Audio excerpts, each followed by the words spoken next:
নমস্কার বন্ধুরা, সবাই কেমন আছেন? আশা করি সবাই ভালো আছেন। তো বন্ধুরা, আজকে আমি শ্রীমদ্ ভগবত গীতা সপ্তম অধ্যায় পড়ব জ্ঞান বিজ্ঞান যুগ। শ্রী ভগবান কহিলেন, হে অর্জুন, তুমি আমাগত চিত্তে ও আমাকে আশ্রয় করিয়া কিরূপে সমগ্রভাবে আমাকে জানিতে পারো তাহা বলিতেছি শোনো।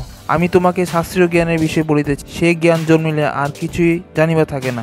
সহস্র সহস্র মানবের মধ্যে কোনো একজন হয়তো সিদ্ধির জন্য চেষ্টা করেন, আর যাহারা এইভাবে করেন তেমন সহস্র সহস্র মানবের মধ্যে আবার কদাচিৎ কেহ বা একজন হয়তো আমার প্রকৃত স্বরূপ জানিতে পারেন। ভূমি, জল, অগ্নি, বায়ু, আকাশ, মন, বুদ্ধি ও অহংকার, এই 8 প্রকার আমার জড় প্রকৃতি। এই 8 প্রকার প্রকৃতির নাম অপরা নিকৃষ্ট জড় প্রকৃতি। ইহা ছাড়া আমার আর একটি প্রকৃতি আছে, যাহার নাম পরাশ্রেষ্ঠ প্রকৃতি। হে মহাবহ, জানিবে তাহাই এই সমস্ত জগৎকে ধারণ করিয়া রহিয়াছে। এই পরা ও অপরা প্রকৃতি হইতেই সর্বপ্রাণী সৃষ্টি হইয়াছে। আমি সমস্ত বিশ্বের সৃষ্টি ও প্রলয়কারী। হে অর্জুন, আমার অপেক্ষা শ্রেয় আর কিছুই নাই। আমাতেই বিশ্ব ব্রহ্মাণ্ড সূত্রে গঠিত মনুষ্য হোমের ন্যায় বিরাজিত আছে। হে অর্জুন, আমি জল মধ্যে রস, আমি চন্দ্র সূর্যের প্রভা, আমি সকল বেদে প্রণব, আমি আকাশে শব্দ এবং আমি মানব মধ্যে পুরুষকার। পৃথিবীর পবিত্র গন্ধ এবং সূর্যের তেজ আমি, সর্বভূতের জীবন এবং তপস্বীদের তপস্যা আমি। হে অর্জুন, আমাকে সর্বভূতের বীজ বলিয়া জানিবে। বুদ্ধিমানের বুদ্ধি এবং তেজস্বীর তেজ আমি, বলবানদের কাম রাগ বিবর্জিত বল আমি। হে অর্জুন, সর্বভূতে ধর্মের অবিরোধী কাম আমি। সাত্ত্বিক, রাজসিক ও তামসিক যে সব ভাব আছে, সে সকল আমা হইতেই জন্মে। আমি কিন্তু সেই সবে লিপ্ত নই, সেই সকলই আমাতে লিপ্ত আছে।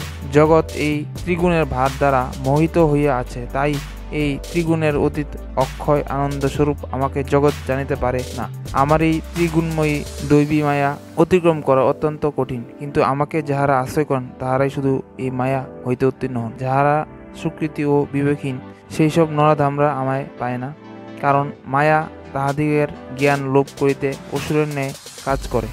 হে অর্জুন, আত্মজিজ্ঞাসু অর্থাৎ ও জ্ঞানী এই 4 প্রকার পুণ্যাত্মা ব্যক্তি আমাকে ভজনা করেন। এই 4 প্রকার পুণ্যাত্মা ব্যক্তির মধ্যে জ্ঞানী শ্রেষ্ঠ। জ্ঞানীর আমি প্রিয়, আবার জ্ঞানী আমার অত্যন্ত প্রিয়। এই 4 প্রকার পুণ্যাত্মা শ্রেষ্ঠ, যাহারা মধ্যে জ্ঞানী আমার আত্মার স্বরূপ, ইহা আমার মত, কারণ তিনি পরাগতি স্বরূপ আমাতেই আশ্রয় করিয়া থাকে। বহু বহু জন্মের পর জ্ঞানী ব্যক্তি বুঝিয়া থাকেন যে বাসুদেবই আমিই সব।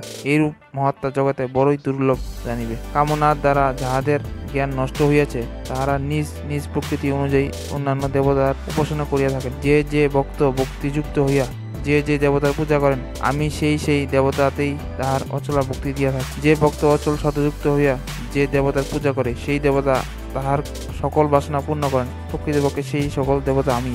অল্প বুদ্ধি ব্যক্তিগণের দেবতা পূজা ক্ষণস্থায়ী, কারণ তাহারা দেবতার পূজা করিয়া দেবলোকে যান, আর আমার ভক্তরা পরিণামে আমাকে পাইয়া থাকেন। অল্প বুদ্ধি ব্যক্তিগণ আমার পরম ভাব না জানিয়া অব্যক্ত রূপ আমি ব্যক্ত, অর্থাৎ তাহারা ভাবে যে আমি মনুষ্য, মৎস্য, কর্ম ইত্যাদি রূপে জন্ম লইয়া থাকি, এই রূপ বিবেচনা করে। যোগমায়ায় সমাচ্ছন্ন আমি সকলের কাছে প্রকাশিত হই না, তাই মূর্খগণ অব্যয় স্বরূপ আমায় বোঝে না। হে অর্জুন, অতীত, বর্তমান ও ভবিষ্যৎ যাহা কিছু হইতেছে এবং হইবে, সেই সকল আমি জানি, কিন্তু আমাকে কেহই জানে না। হে মহাবীর অর্জুন, জন্মের সময় হইতে প্রাণীগণের মোহের দ্বারা ইচ্ছা ও দেশ হইতে সুখ ও দুঃখ বিরুদ্ধ ভাব জন্মিয়া থাকে। যেসব পুণ্যকর্মা মানবের পাপ নষ্ট হইয়া গিয়াছে, তাহারাই সুখ দুঃখ হইতে মুক্ত হইয়া একাগ্র মনে আমাকে ভজনা করেন। যাহারা আমাতে চিত্ত সমাহিত করিয়া জরা ও মরণাদি হইতে মুক্তি পাইতে চান বা চেষ্টা করেন, তাহারা পরম ব্রহ্মকে জানেন আর সর্বকর্মও জানেন। আমি অধিভূত, অধিদৈব এবং অধিযোগ্য স্বরূপ। এইরূপে যাহারা আমাকে জানেন, তাহারা প্রয়াণকালেও আমাকে জানিয়া থাকেন, তাই আমাকে পরম বস্তু বলিয়া জানিতে পারেন। ইতি জ্ঞান বিজ্ঞান যোগ নাম সপ্তম অধ্যায়। তো বন্ধুরা, এটা ছিল সপ্তম অধ্যায়। আগামী দিনে অষ্টম অধ্যায় সম্পর্কে আলোচনা করব, অর্থাৎ অষ্টম অধ্যায় অক্ষর ব্রহ্মযোগ। তো বন্ধুরা, ভিডিওটি যদি ভালো লাগে থাকে তাহলে অবশ্যই কিন্তু চ্যানেলকে সাবস্ক্রাইব করবেন, লাইক করবেন, শেয়ার করবেন এবং পেজটিকেও কিন্তু আপনারা অবশ্যই কিন্তু ফলো করে দেবেন। তো আজকের জন্য এতটুকুই। নমস্কার।